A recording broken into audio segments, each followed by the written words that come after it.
సాయినాథ్ మహారాజ్ గారి పాదారవిందాలకు శిరస్సు వంచి నమస్కరించుకుంటూ ఈ నెల అనగా జూలై నెల 19న శ్రీవారి ఆర్జిత సేవ టికెట్ల కోట విడుదల.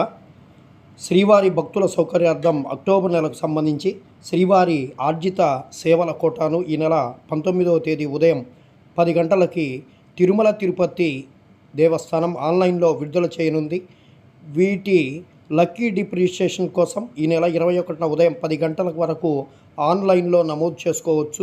కళ్యాణోత్సవం, ఊంజల్ సేవ, ఆర్జిత బ్రహ్మోత్సవం, సహస్ర దీపాలంకరణ సేవా టికెట్లు 22న ఉదయం 10 గంటలకు, వర్చువల్ సేవలు వాటి దర్శన స్లాట్లకు సంబంధించిన కోటాను మధ్యాహ్నం 3 గంటలకు విడుదల చేయనుంది. 23న ఉదయం 10ంటికి అంగ ప్రదక్షిణం, 11 గంటలకి శ్రీవాణి ట్రస్ట్ బ్రేక్ కోట, మధ్యాహ్నం 3ంటికి వృద్ధులు, దీర్ఘకాలిక వ్యాధిగ్రస్తులు, దివ్యాంగులకు ఉచిత ప్రత్యేక ప్రవేశ దర్శన టోకెన్లను కోటాను ఆన్లైన్లో విడుదల చేస్తారు. 24న ఉదయం 10ంటికి 300 టికెట్ల కోట, మధ్యాహ్నం 3ంటికి తిరుమల తిరుపతిలో అద్దె గదుల బుకింగ్ కోట అందుబాటులో ఉంచున్నారు. భక్తుల సౌకర్యార్థం కోసం వెబ్సైట్లో మాత్రమే బుక్ చేసుకోవాల్సిందని తిరుమల తిరుపతి దేవస్థానం సూచించింది. కలియుగదయమైనటువంటి శ్రీ వెంకటేశ్వర స్వామి వారి శ్రీవారి ఆర్జిత సేవా టికెట్ల నమోదుకు